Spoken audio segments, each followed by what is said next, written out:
Very warm welcome to all of you. It's a really pleasure for me that there's so many people here. And it's good that I'm not the vice rector for infrastructure, because otherwise I would have to tell you that this is the fire, what's the name of that? No, the way that we need if there's a fire. But maybe we talk very fast, so then you can leave. No. Okay. My name is Ulrike Kuch. I'm the rector of the University of Applied Arts, and I have the pleasure to welcome you on behalf of the rectorate of this beautiful university. I would like to extend a very special welcome to a few special guests. This is Helen Kraus, daughter of our alumnus Hans Felix Kraus, and she has accompanied the work in the archive for already quite a long time, as I have heard. And this is an honor for us that you did that. Thank you very much, and a warm welcome to Vienna.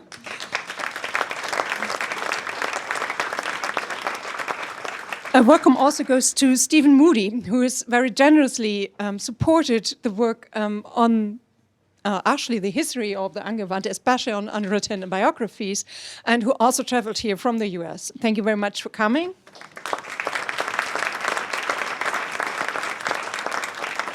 And Cornelius Pietzner, son of our another alumnus, Carlos Pietzner, who went into exile for his convictions. And this is, I guess, something very brave. Thanks for coming. And the reason why we are so many people here is also that we have the chance to welcome guests that we already met a few weeks ago, people who are very familiar with this intertwined life path because they experienced it themselves and their families. And I'm very happy that you came here, especially because the paragraph 58 from our Citizenship Act allows you to become Austrians. Welcome to you as well.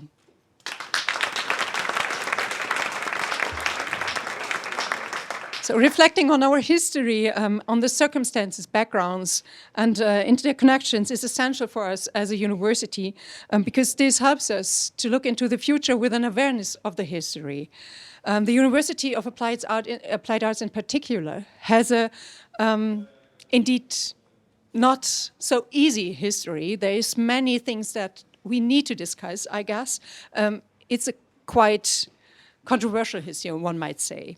And yet this is an important thing for us to look at this history, to have this awareness for acting in the present and in the future.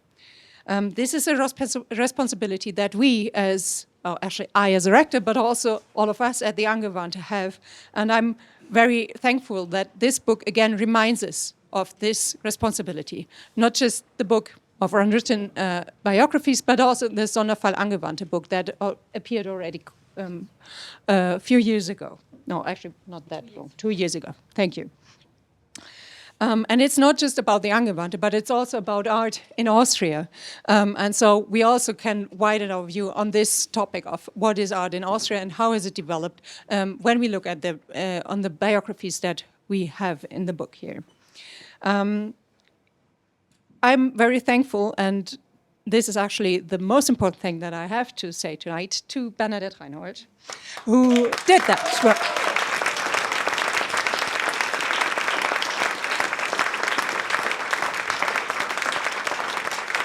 It is really an honor for me that you're working for the University of Applied Arts, and you did this very important work, and you go on with that. I had the chance to talk to you about that a few times. Thank you very much. Thank you for your, for this passion that you have for this work, and it's really a good thing for us that we have you here. Thank you.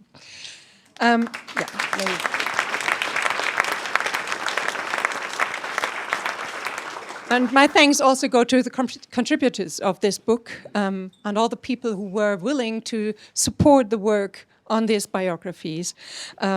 Of course, also to the publisher, to the graphic designer, and to Roswitha Janowski-Fritsch, who again has provided such wonderful professional support for this book as for some others that I was able to present here. Thank you very much.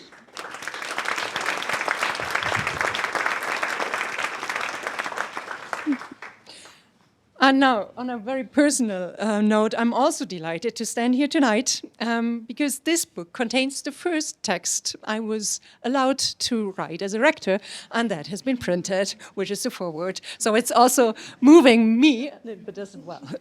And I'm very thankful that I am allowed to be the rector of this university and be part of this history that we all are creating here in this moment. And I hope all of you will enjoy this evening and the discussions and the talks that we have. Here's already some people waiting for, explaining you a bit more about the ideas of this book and the context and of its, emergence, one might say. Thank you very much.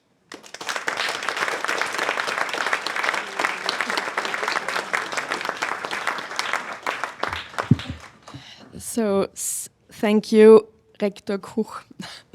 You see, I'm very touched. I'm easily touched.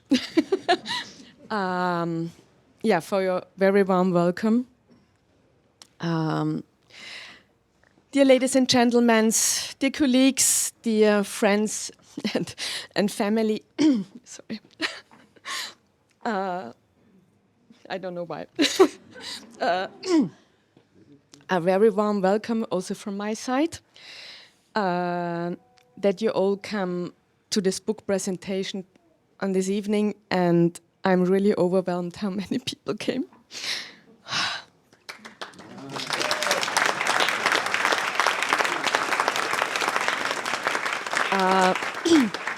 So as you have heard, my name is Bernadette Reinhold. I'm art historian, and archivist from Passion too, and at the Collection and Archive at the Angewandte, and I will go back to this then later on. But mainly I'm a very lucky and very happy person to be the editor of this book. And it's 640 pages, as you can see, a very thick book, German and English. And we make this book launch in English because there are so many guests we have who I guess understand German and also speak German, but it's easier to make it in English. More than 200 images, this was also very important. 22 authors who are rooted in Austria.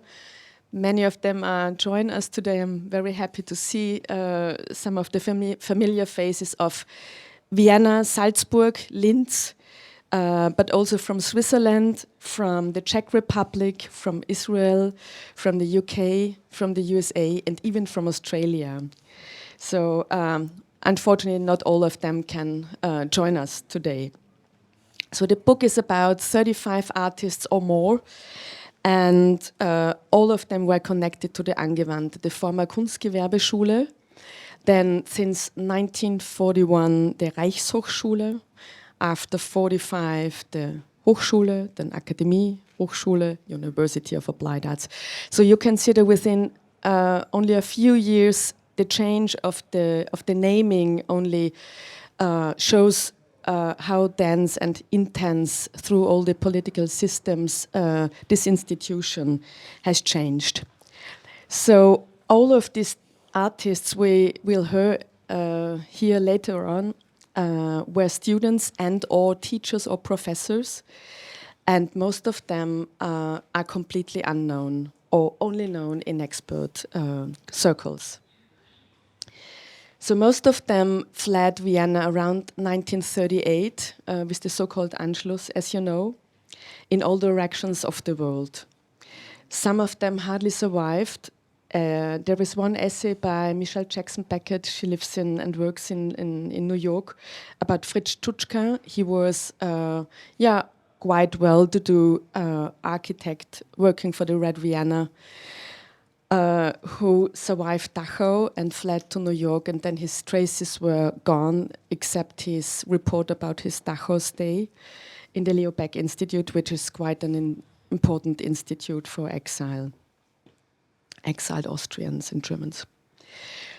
And there is Bill Spira. I'm very happy that Alexander Emanueli, who wrote the essay about Bill Spira, who became a famous passport forger for Varian Fry. I think many of you know the story of Varian Fry, then named Will Fryer.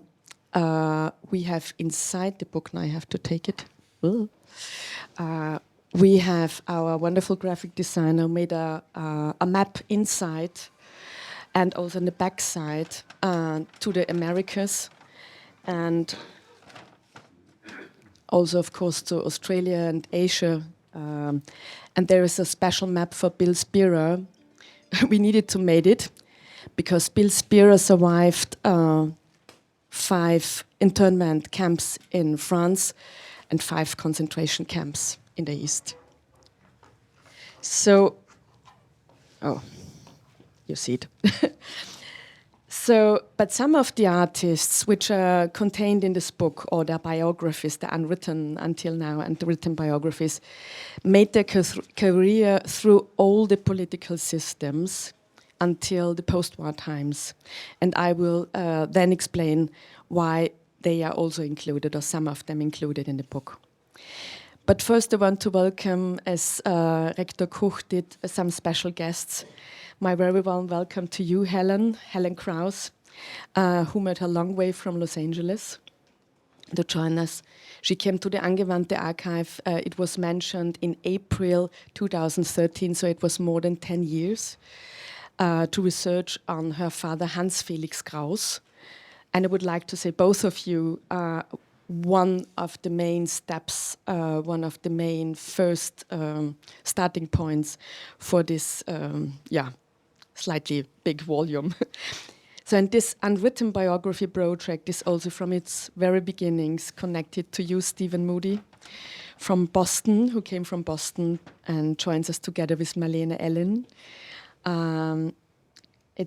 I cannot express what it means to you that you came the long way. You supported the project with an outstanding, generous way, and it would not have come to its realization without your support. So then a very warm welcome to Cornelius Pitzner. He was also mentioned, son of Carlos Pitzner, and he studied before 1938. And we will probably hear more about your father than from Albert Lichtblau. He's still waiting to do that in a few minutes.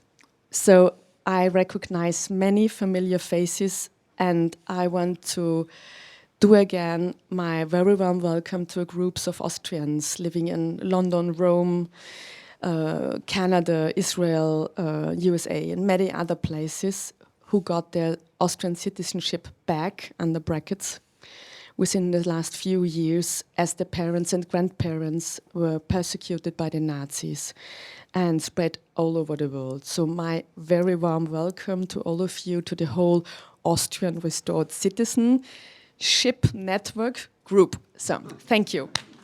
Thank you for coming.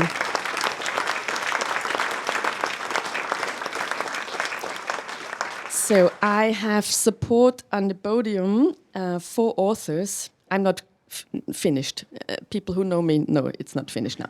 So I have 4 authors that will support me presenting the book, telling more about some of the artists, and hopefully their way of discovering their methods, their making connections to children and to others, and also how their biographically writing works about somebody who was erased from the canon of art history, or even not was meant to be included in any canon.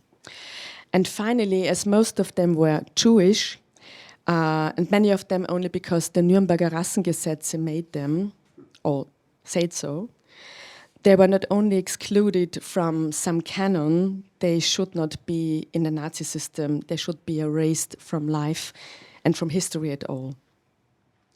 So before we start listening to Albert Lichtbau, Suala Inode, Fanny Dobler and Stephanie Kitzberger, let me say a few words about this book project started. Many ways led to it.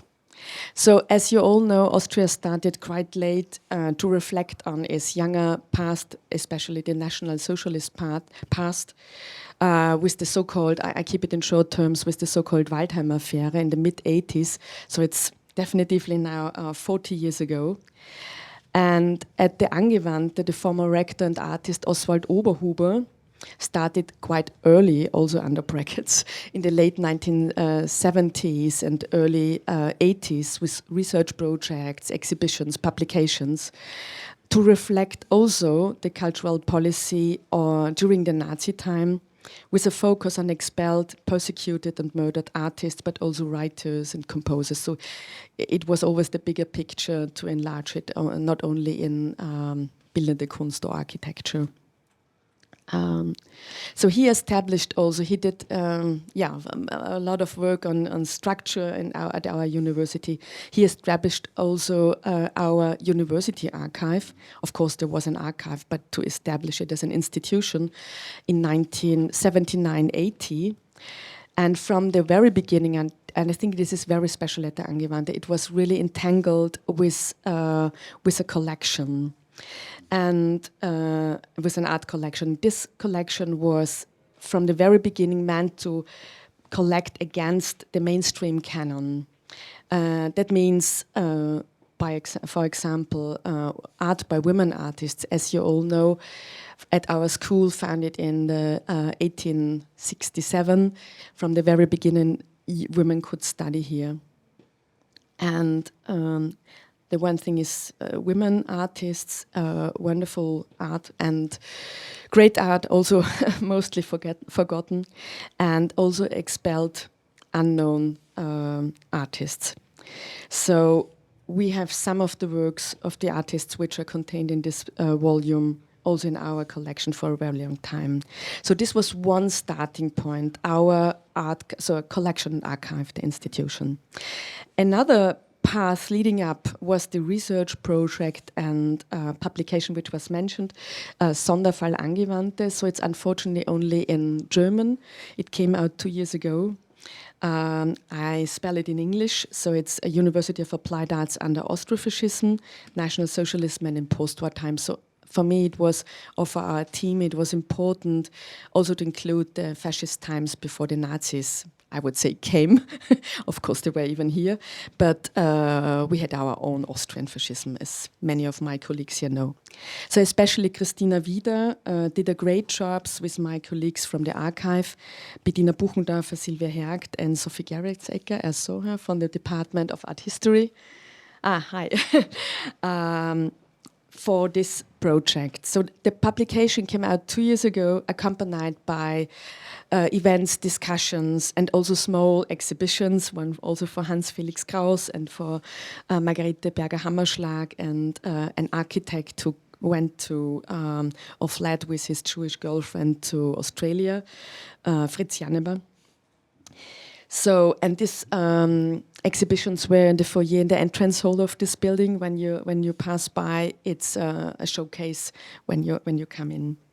So when we made this Sonderfall Angewandte book, it should be of course a history of our institution mentioned in these 3 parts of our young history. But very soon, of course, there was the question. How to do about the exiled artists who, of course, were no longer part of this, I would say, institutional or fascist, or also post-fascist or late-fascist time. So we tried to solve this in including about a dozens of short biographies in this volume, interwoven as some kind of, you see this toxic green stripes. Our graphic design tried to put it out within the chapters. But very soon, of course, we would have wished we would have found a better solution to give them more space, more visibility to these mainly forgotten artists. And forgotten is a very short and very simple term for what had happened. So, and then another important path was mentioned before when Helen Krauss came to our archive in April 2013. Only 2 works of her father, Hans Felix Krauss, were in our collection, and I have to confess, I think it was more by chance that they have been here. But soon we were connected in many ways, and when I got after her stay, I got an email with images of his work. I was, as Helen, you always say, I was out of the world. So it was such an amazing work, and yes, a completely unknown young artist when he fled Austria. He had studied here at 1930, as a teenager with 14. A hopeful career with a lot of exhibitions, also international exhibitions at the Secession, at the World Fair in Brussels and so on, working as an art critic also for international magazines as a curator. And it ended up in 1938, when he fled to New York. He was 22 years old. So this was one of my personal encounters and entanglements with this project. So different paths were crossing in a highly productive sense. And when I got the generous donation by Stephen Moody, it was able to bring all these threads together. So, but it is mainly the merit of the authors who brought these artists, these unwritten biographies, to life, to visibility again. With an incredible work in digging in archives all over the continents. I really can say over the continents, collections and museums. And of course, they were also supported by colleagues, archivists, collectors, scholars. Like, for example, I don't know if she's here, Renata Casal-Mikula, who does a great work until now on Bettina Bauer-Ehrlich, or Andreas Weigel, the nephew of Susi Weigel. I guess most of you know her very famous children's book, Das kleine Ich bin ich.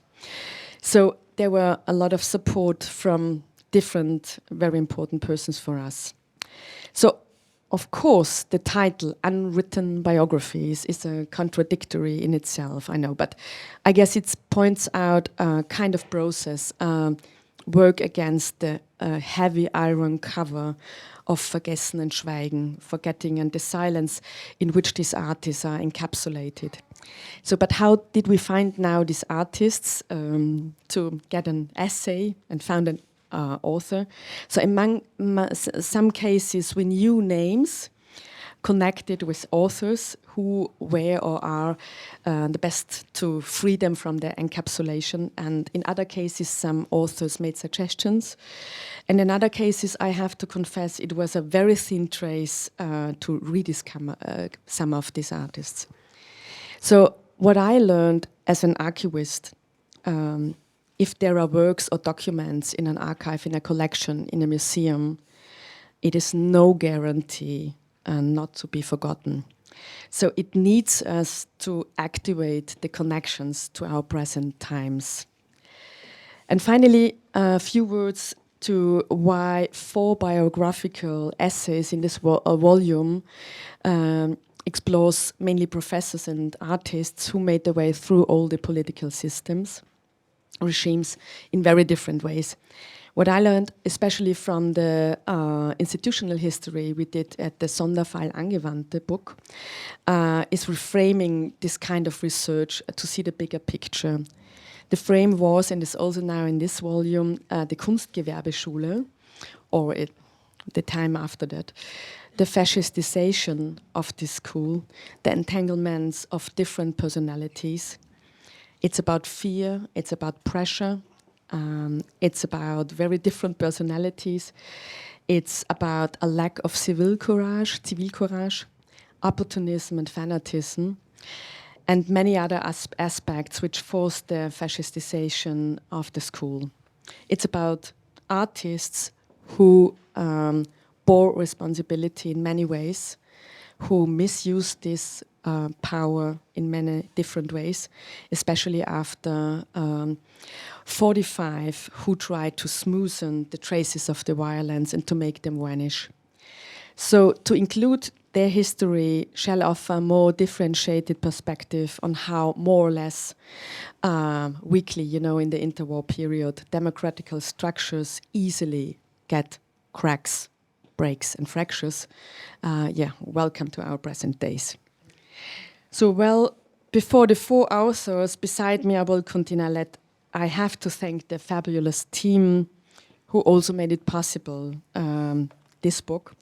First of all, she was mentioned, it is Roswitha Janowski-Fritsch, beside many other things as head of the publication department of the Angewandte.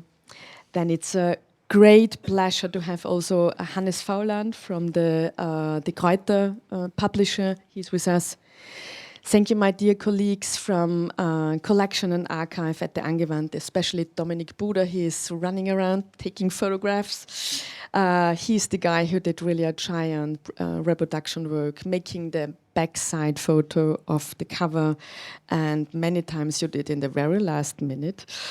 So thank you. My thank also goes to my colleagues from the archive and collection, Beate Huber, Bettina Buchendorfer, Silvia Hergt, Cosima Reiner, and Laura Kernegger. Some of you are still working on also this evening.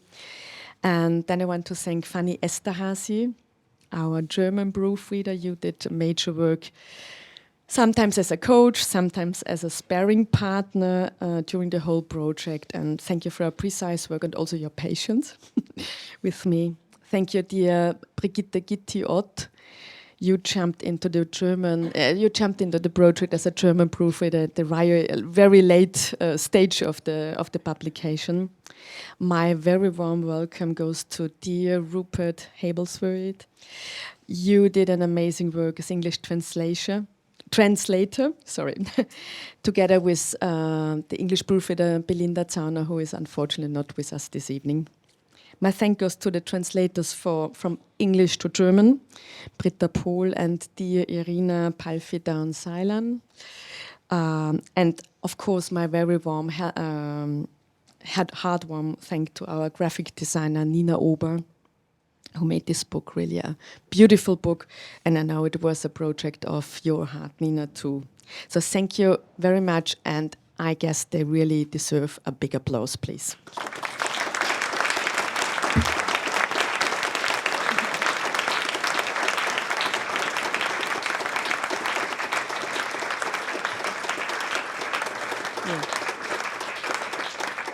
So we want to continue to learn more about the content of the book with our 4 authors, while you can get an insight through a PowerPoint presentation into the book. I hope it's not too disturbing. So I invited authors from 3 different texts, different constellations, different generations and backgrounds. And I want to start with Albert Lichtblau. He's emeritus professor of history at the University of Salzburg, and an internationally well-known expert in many fields, but also in exile story and resistance fighter story. So I'm very grateful that you took part in this project and wrote an important text about a whole group of former Kunstgewerbeschule students who ended up in New York. So, well, Albert, I try now to move here. Albert, could you please tell us more about them, about these artists? I give you then my micro. And also, I think this is also interesting about your methods of research and perhaps also how it started. My mic, if it works. Yes. Thank you. I take this one. Okay, I was invited by Bernadette to write about Leo Glückselig because I published a book about him. And this is, by the way, one methodological questions, because I didn't want to write this, because I published the book, so I don't want to repeat myself. But when I did this book, I also met other guys from the Kunstgewerbeschule in New York, together with Leo, so we visited some of them. And I said, okay, let's start this project about this small group. And this was not by intention. So asking me about methodology is little bit problematic because I didn't have one.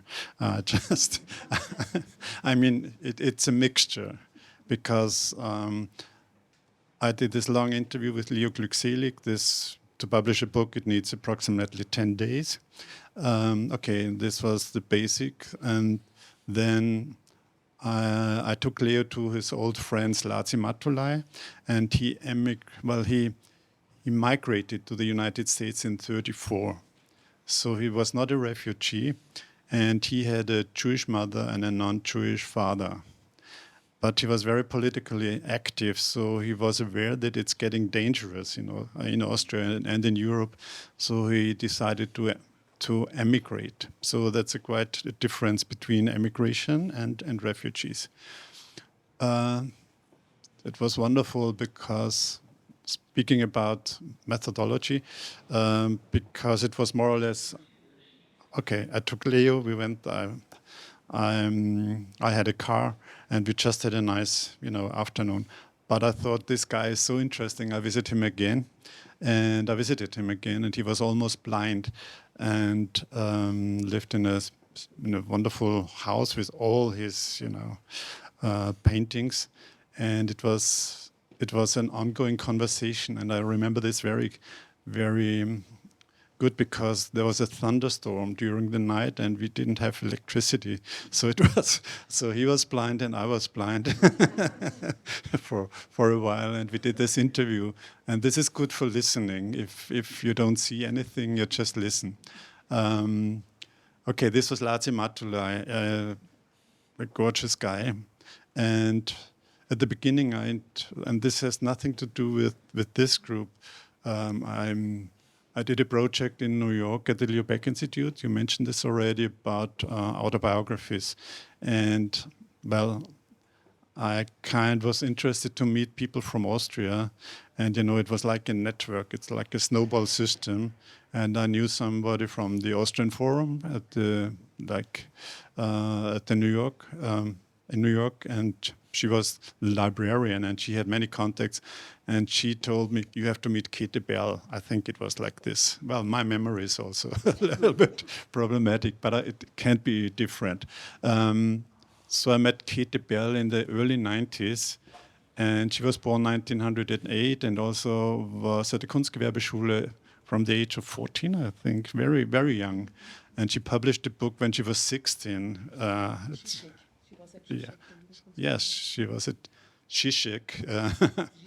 Zizek, whatever you... anyway, she was just great because this was also like the conversation. And she always complained that I don't know all these important guys from Vienna, and I didn't know the names. Yeah, I mean, I did do many different things before, but I was not, and this was the time before internet. You couldn't check it. Yeah. So, but anyway, we kind of fell in love. So we met a lot, several times. Later on, I also took students there to meet her because she was very active in the art world from New York, especially about female artists. So there was a organization called Pen and Brush, and she was chairing this for a while. Anyway, she was unique. And okay, as you asked me, I thought, okay, I have to include her because I never wrote about her. And later on, and this is also by coincidence because you mentioned Carlo Pitzner already and Cornelius Pitzner already. And this is another, I think it's a strange story for me because I knew your brother because I knew the conductor and composer Michael Gielen. So he lived near Salzburg, and Michael's daughter is married to your brother. So I thought that's funny because Leo Glückselig always told me about the Pitzners, and the Pitzners were important for another guy from this group, the Kalmars, because they took them into the anthropological community in Copiague, which is very important because it's called Camp Hill movement, and they take care for children with handicaps, and anyway. The father of Cornelius was very active, and I found out that Cornelius lives in Vienna, and this was new. So this was really, I wanted to include him into this group because everybody mentioned him, and he was non-Jewish. So he left Austria in '38 because he didn't want to get drafted. So but he was with this group of anthroposophical-oriented people in Vienna already, and they met in Scotland. He was imprisoned as an enemy alien and so on. So okay, I better stop here. So, because you see, it's not one methodology. These are different approaches to different stories, and I also included this that these were not only interviews, these were also conversations. And as I'm an oral historian by heart, so it's always nice for me to meet people anyway. And I never expected that I would write something about Käthe Berl, but it just was great that I could do it now. Okay, I better stop. No, we could listen to you, I think, much longer. Thank you, Albert. I go over to Suella Inodé and Fanny Dobler. I met these young writers 2 years ago, I guess. 2 years ago, they are, beside others, at the Institut für Sprachkunst, so the Institute for Literature or Writing. How would you? Language arts, yeah. And so it was an outspring of this Sonderfall Angewandte book. There were so many interesting language materials, so that there was a seminar about short prosa, and both of them took part beside very wonderful other writers. And well.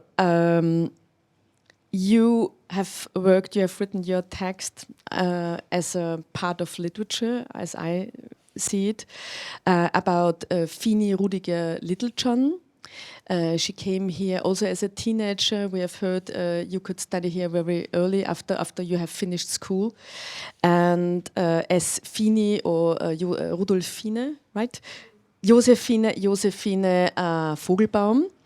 And yeah, I think you have a slightly different way how you worked about her and which connections you made. Maybe you start to talk about your work about her. Okay, so Bernadette invited us to write in the book, and we knew beforehand that our method would be a literary approach. So there was a lot of freedom within this because it wasn't a scientific approach, which has a lot of more boundaries.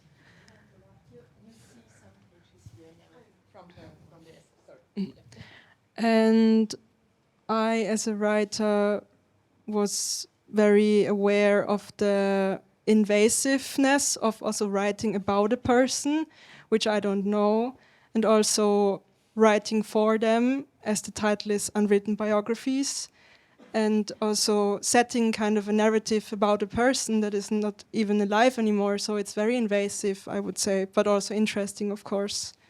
That was the beginning, kind of. And there wasn't that much material to work with in the beginning. And then we went on. Yes, so we worked mainly with, our main source was an interview that that the author Didier Gees conducted with Fini in the 80s, I think it was, which was published in the context of a publication that engaged with different artists that worked at Disney during the 30s and 40s. And this interview was about 50 pages long and is our main source that we worked with. And most of our other sources we found out about them through reading this interview. And also we did work at some point, because it was the first research project like this that both of us have done. And I'm very glad that we got to do it together also, because I feel like it would have been way more overwhelming if I had to do it alone, we then started looking up like Fini's relatives and Googling and trying out different names. I even created a Facebook account just for like being able to look at the profiles of the relatives. And finally we managed to find Fini's daughter, who is now Toni Littlejohn, who is also already in her 80s now, I think.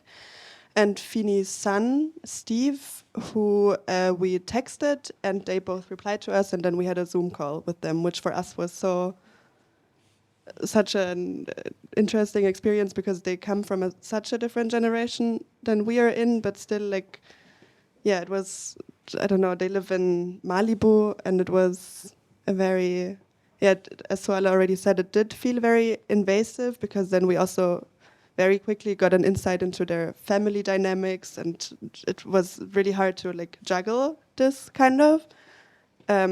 Yeah, and this is also an issue we constantly try to balance while writing. Yeah, do you have anything to add? About Fini? Yes. Okay, I'll start and then hand over to you. Okay, so Fini was born in Vienna in 1914 to parents who were both Jewish. And yeah, then she lived in Berlin for a short time and went to boarding school in France. And then she moved back to Vienna when she was about 15. And she immediately entered the Kunstgewerbeschule when she was 15, which was 1929. Fini then started studying in the class for fashion design by Wimmer Wiesgrill, who I think you will speak about after. And yeah, she started studying in the class for fashion design. But then after like 6 months, as we found out in the archive of the Angewandte, she got like her official status as a student was taken from her and she became a guest student only. So she would spend the rest of her time at Angewandte as a guest student, switching from class to class. She tried 3 different classes, ending up in the at the Studium der menschlichen Gestalt class. Exactly, and during her studies she got into acting and acted in different theaters in Vienna, like the Scala, for example, was one of the theaters. She had minor roles most of the time, and her first and her only movie role was in Willy Forst's movie Maskerade, which came out was shot in 1934. Yes, and she also encountered in her years in her life in the 30s in Vienna as a Jewish actress, more and more anti-Semitism, and then finally in 1937 she went to the US, where she arrived in New York, and now. That's my part. This is also the way we kind of divided the writing process. So Fanny was focused more on the Austrian part in the Viennese times, and I'm more focused on the US phase in Little John's life. So in 1937 she went to the US and she fled before the Anschluss came, and she took a boat. It's very archaic. She took a boat and went to New York. That was the first place she lived for a little while, and there she worked as a window decorator. So she decorated windows for shops, and there she also was befriended with the Lanz. It's a still known brand for dirndl dresses, and it's from Salzburg. And they also went to America, so she had this connection to these people, and this was a kind of stabilizing opportunity for her to set foot in America, which is not that common for a young woman to just leave her country and then set foot into a completely new environment. So she worked there, lived quite independently, and there were several brands she worked for, and then after a few years, or not in the same year, she even got a deal with the American Airlines, and she didn't know how to really draw a plane, which was the task she had to fulfill, and she was very good. So in the process of learning about Fini Littlejohn, I feel like she's a very good problem solver. And she didn't know how to really draw a plane, so she drew a plane, and most of the plane was covered by people entering the plane, so it was also quite humoristic. Exactly, and then she got, so she made a deal, and when she finished her work with the American Airlines, she got a ticket to wherever she wanted to go. And then she chose California, which would be her second place where she would also settle down in the end. So she went to California, and there she also worked with Lanz again. So this was a very resourceful friendship. And the thing that she's mostly famous for is that she was a woman working at Disney. And something that is always falsely stated, that she was an animator, but she wasn't an animator, she was an illustrator at Disney. And that's nothing. Nonetheless, she was a very influential voice, or even creative voice, in the Disney department, because she drew sketches for so she worked in the character development department. So this department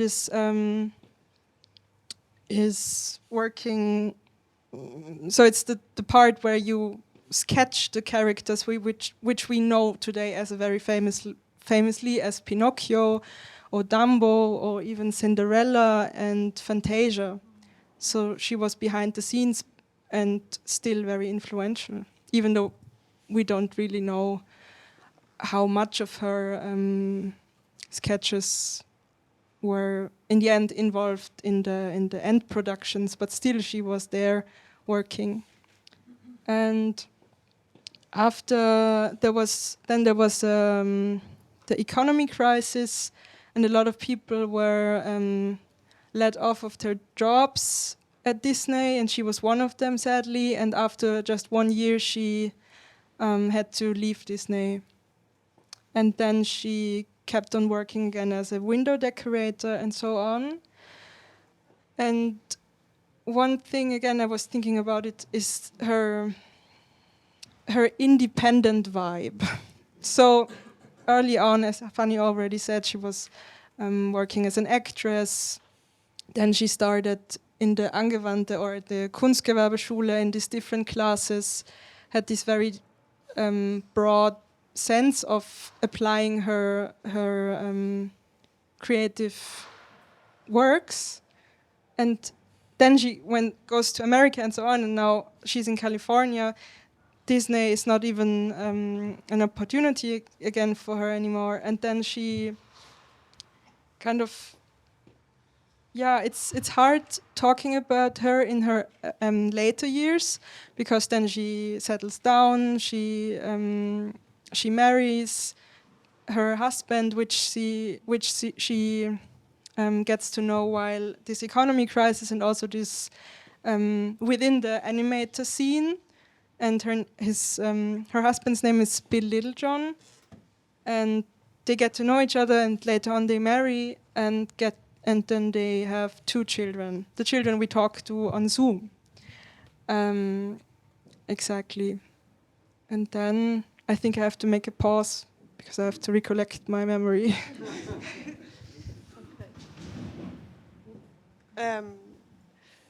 So one thing that we wondered about in the writing process was also the gendered dimension of her life path, because when she got married and when she had children, finally, kind of her traces were gradually lost. So in the final 40 years of, not the final 40 years, but like between 1947 and the late 1980s, there was almost nothing about her. There's nothing we were able to find, and we both, it was but on the other hand, everything that we know about her in this period is very personal information that we got from her children that we also did not feel like using. Like, I don't know, yeah, it was a difficult thing to navigate because, of course, we didn't want to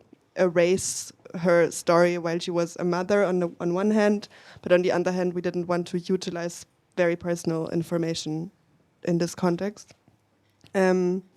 Yes, so this is something that we struggled with quite a lot, and we then ended up retelling some of the stories that her children told us, but in a rather humoristic way, or like in sketching, because we got, I think this was one of my favorite passages in our text, and also the one that I found very interesting was that her children told us about Fini's morning routine, or like her routine, what she would do until the children would go to school, or what she would do on a Sunday when they were little.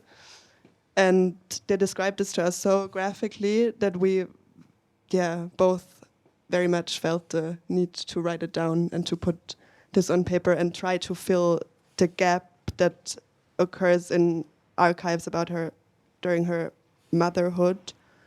Try to fill it kind of in that sense without revealing too much very personal information.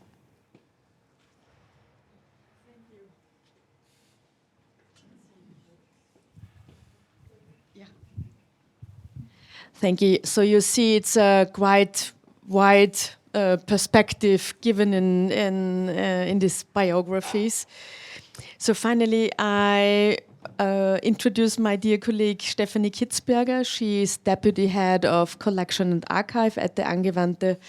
And she, beside many things she's responsible for, she's also head of the collection for, I don't know the exact name, textile and fashion, whatever. So it was obvious very soon to ask her that she will write the essay about Eduard Josef Wimmer-Visgril. We have heard about him.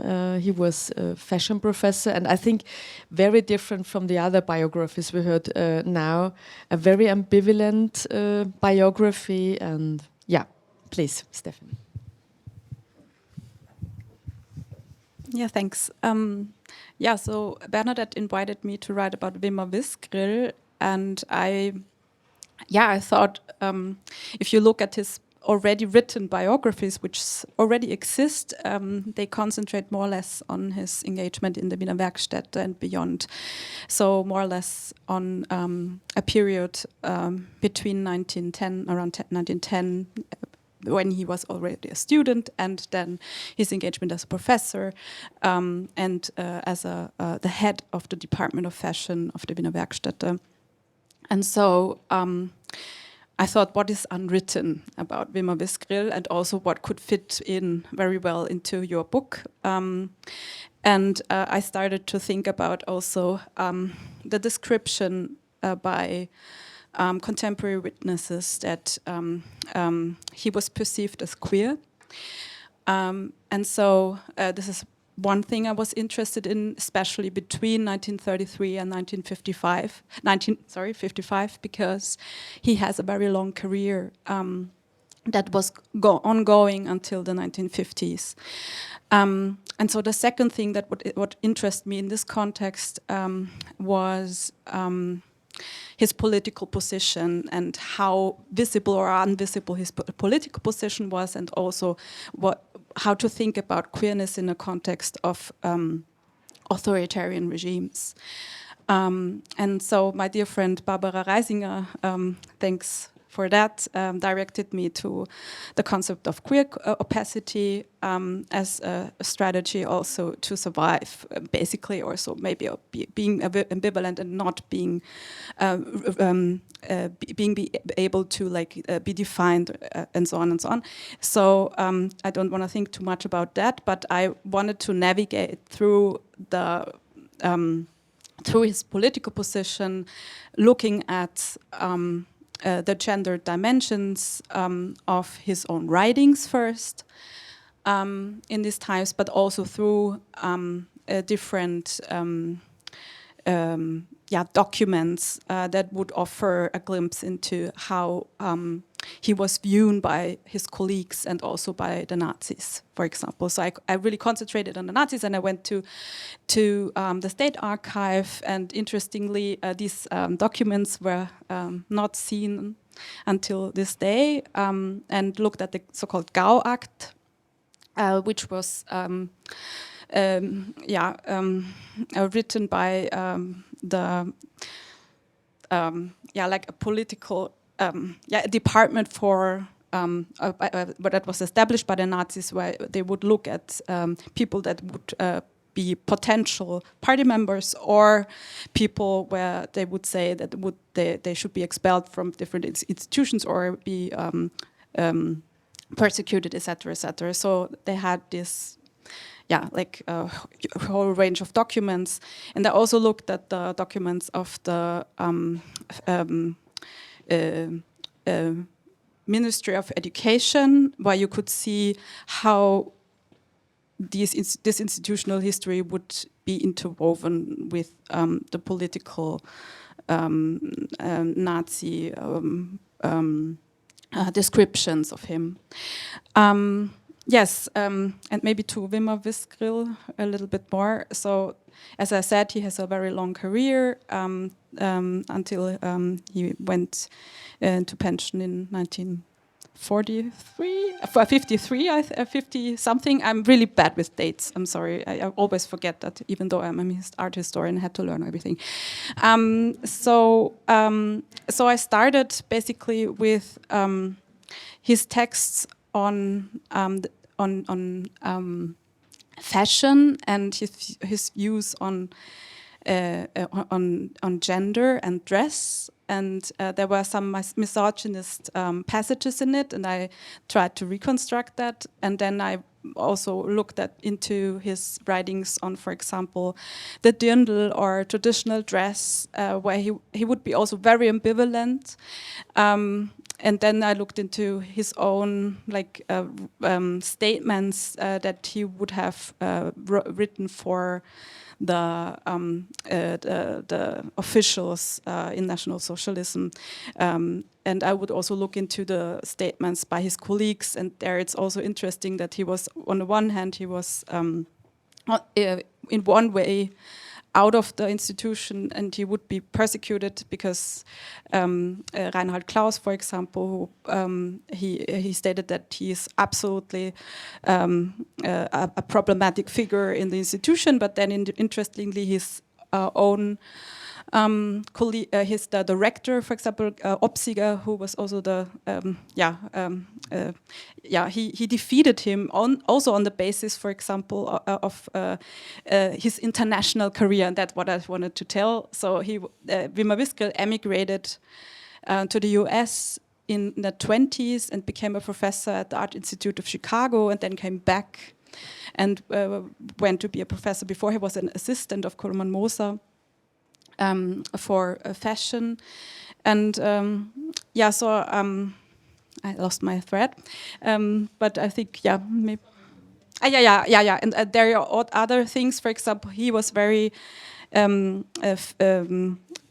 he was able to work with his students for the so-called Haus der Mode, which was an institution funded by the Nazis to make Viennese fashion or Vienna as a new to be a new capital for fashion instead of Paris.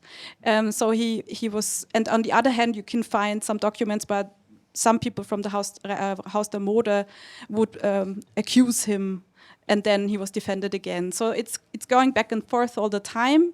And I really look through these ambivalences all the time. That's what the text is about, actually. Yeah.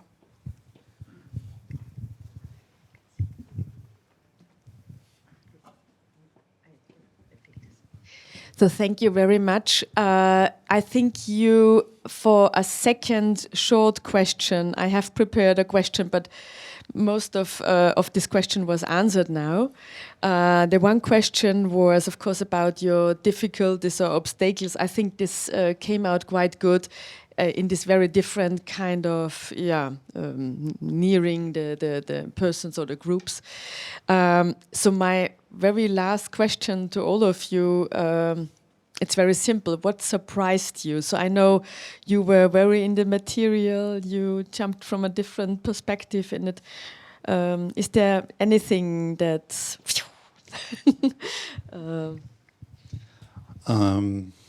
Okay, I have to say that I didn't have the interviews myself. They all were archived in the Mediathek, so I didn't have them because we had, our tape recorder, and I luckily enough and now have a time of digitalization. So I asked the Mediathek if they send me all the interviews, and for me this was just interesting to listen to my own interviews. I was younger. This was in the 1990s. And by the way, I'm glad that I could write this, that we didn't have internet, so we couldn't do much research like compared to nowadays. So I would have been much more based, when I would have met all these people. But what I really found interesting to listen to all their stories is how they felt to be artists and how they suffered to work for applied art. So they had this very European approach of art. But they studied at the Kunstgewerbeschule. And I think only Käthe Berl really, kept her life, what she was doing here, because she was a stage designer, she did animals. But as I mentioned, George Kalmer, for instance, he was working as an art director, and he really suffered about this because he saw himself as an artist. And luckily enough, he knew Pitzner, and he offered him to be artist in residence. So he could, make whatever he wanted. And the same thing was with Laci Matulai. So he was very successful, book cover designs and things like this. But he painted always, and he always understood himself as an artist, but they never made it on the art market. And I think this is one of the reasons why art history ignores them, I would say. And I think it's time to change this. So anyway, but for me it was interesting to listen, and it also was said to understand how they suffered from this, because they saw themselves as artists. Okay, they made their life, they had to make a living, they had families, as we heard, which was not so easy. But anyway, to listen to all my old interviews and to think about what will other people think about interviews, as you used another interview. Why didn't you ever raise this or that question? Okay, I know. Okay, we cannot change it. But anyway, we have the voices, and I think the voices are very powerful, whatever I asked. And this was also impressive for me. And you can listen to all the interviews. You have the internet address in the book. QR code. No, not a QR code. A link. Yeah.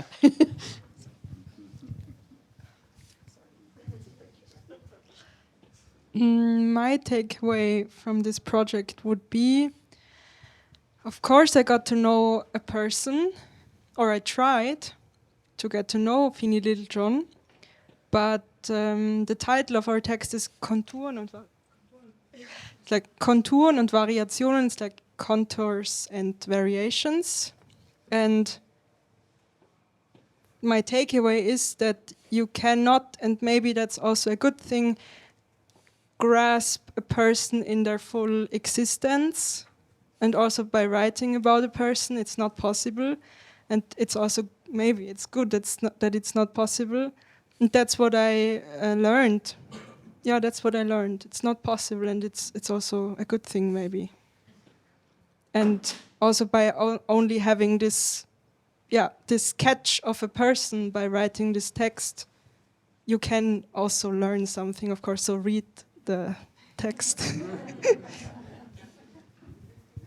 Yes, I agree with everything that you said. And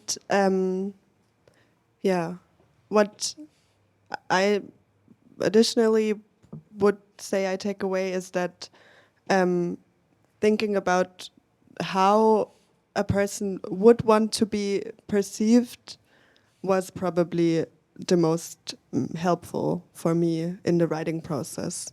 And yeah, and also a good takeaway was that it can also work well to write together, because it worked well. Yeah, yes, it was. Yeah, thank you. It was great. Yeah, I really don't know how to answer this question, but I think when you asked me, I wondered, well, what's still to write about Wim Wis-Grill? There is already so much written. I mean, it's not so much, but still. And then I was so surprised how many materials I found, and they are easily accessible, and nobody looked at it. And this is also something that gets neglected. So there is the problematic aspect, maybe, or a complexity that goes beyond cliches like that Wiener Werkstätte would be a Jewish organization or something like this, or it was not, but would be supported by Jews, etc., etc. So there would also be other figures, and this is what I come across all the time, that, for example, and I have to say it now, that, for example, the secession is also part of the secession, parts of the people who founded the secession later became national socialists, etc., etc. So that what I learned maybe is, and I'm not so surprised about it, but what I still learn is you really have to go to the archives, and we can be happy that the archives are still existing and that they survive. And so it's very important to not erase those traces.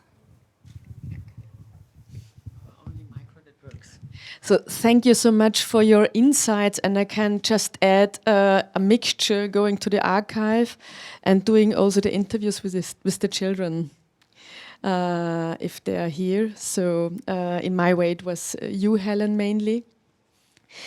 Yeah, thank you for your attention and for joining. And before we celebrate and you take a glass of wine and maybe have some questions to the authors, there are some of them. I would just mention that the book is only today and only now available for 30 euros, so we have enough to buy them. And also the other books you can find at the book desk is for the same price this evening. So thank you for coming and thank you for joining. Thank you.